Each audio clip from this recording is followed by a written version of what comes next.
सरकार का कहना है कि गुणवत्तापूर्ण शिक्षा के लिए हम ये कर रहे हैं, तो हम लोग उसका स्वागत करते हैं। गुणवत्तापूर्ण शिक्षा की मांग हम भी लंबे समय से कर रहे थे, पिछले 4-5 सालों से कर रहे थे, लेकिन शिक्षक अभ्यर्थियों और नियोजित शिक्षकों के साथ भी अन्याय नहीं होना चाहिए। हम ये सरकार से मांग करते हैं कि उनके साथ आप न्याय कीजिए।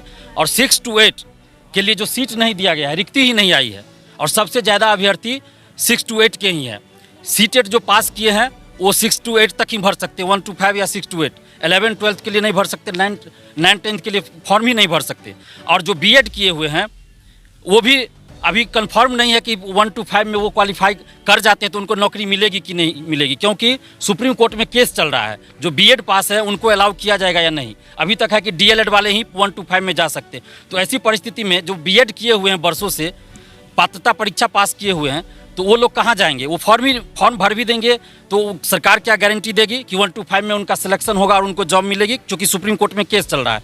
तो 6 to 8 का जितना भी सीट खाली है, सरकार से हम ये मांग कर रहे हैं कि सबसे पहले आप 6 to 8 की जितनी रिक्तियाँ हैं उन सब पे वैकेंसी निकालिए, क्योंकि सबसे ज़्यादा अभ्यर्थी इसी में है।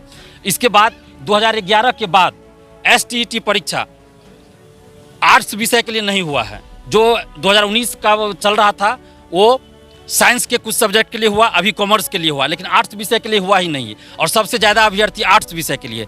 तो फिर आप वैकेंसी तो निकाल दिए, 1,70,000 दिखा दिए, उसमें भी नियोजित शिक्षक भी भरेंगे, तो फिर ये जो पूरा सीट है वो भरेगा ही नहीं, खाली रह जाएगा इसमें सीट। क्योंकि अब जितना अभ्यर्थी पास कर चुके हैं पात्रता परीक्षा, आप उससे ज़्यादा रिक्ति है बिहार में, लेकिन लोग फॉर्म नहीं भर सकते क्योंकि उस विषय के लिए STET हुआ ही नहीं, और सीटेट जो पास है वो 11-12 के लिए अप्लाई ही नहीं कर सकते हैं।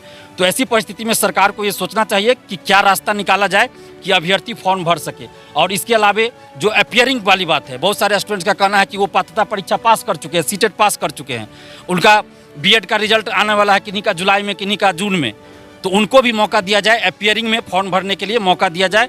ये हम लोग की मांग है, और इसीलिए हम आज प्रेस कॉन्फ्रेंस बुलाए हैं। तो सरकार से हम यही मांग कर रहे हैं कि आप इस पे ध्यान दीजिए और ज़्यादा से ज़्यादा अभ्यर्थियों को मौका मिले शिक्षक बहाली में। चूँकि हर साल तो शिक्षक बहाली आती नहीं है, तो इसलिए आप ऐसा रास्ता निकालिए कि ज़्यादा से ज़्यादा शिक्षक अभ्यर्थी फॉर्म भर सके और गुणवत्तापूर्ण शिक्षा के लिए अग्रसर हो सके, शिक्षा विभाग भी अग्रसर हो सके, बिहार सरकार अग्रसर हो सके, और शिक्षक भी हो सके। और एक और पॉइंट है कि नियोजित शिक्षक जो 4 लाख है लगभग, और जो नए अभ्यर्थी शिक्षक अभ्यर्थी, दोनों को आप एक साथ परीक्षा ले रहे हैं, जो कि कहीं से उचित नहीं है। आपको दोनों का अलग अलग परीक्षा लेना चाहिए। अगर नियोजित शिक्षक को आपको लेना है परीक्षा, राज्यकर्मी का दर्जा देने के लिए आप कह रहे हैं, हम तो मांग कर रहे हैं कि आप बिना शर्त नियोजित शिक्षक को राज्यकर्मी का दर्जा दीजिए, क्योंकि उनकी भी नियुक्ति नीतीश कुमार जी के मुख्यमंत्री काल में ही हुआ है, किसी और के काल में नहीं हुआ है। तो आप उनको बिना शर्त राज्यकर्मी का दर्जा दीजिए, और उसके बाद आप डिपार्टमेंटल परीक्षा लीजिए, या BPSC से ही लेना है तो उनका अलग से परीक्षा लीजिए नियोजित शिक्षक का।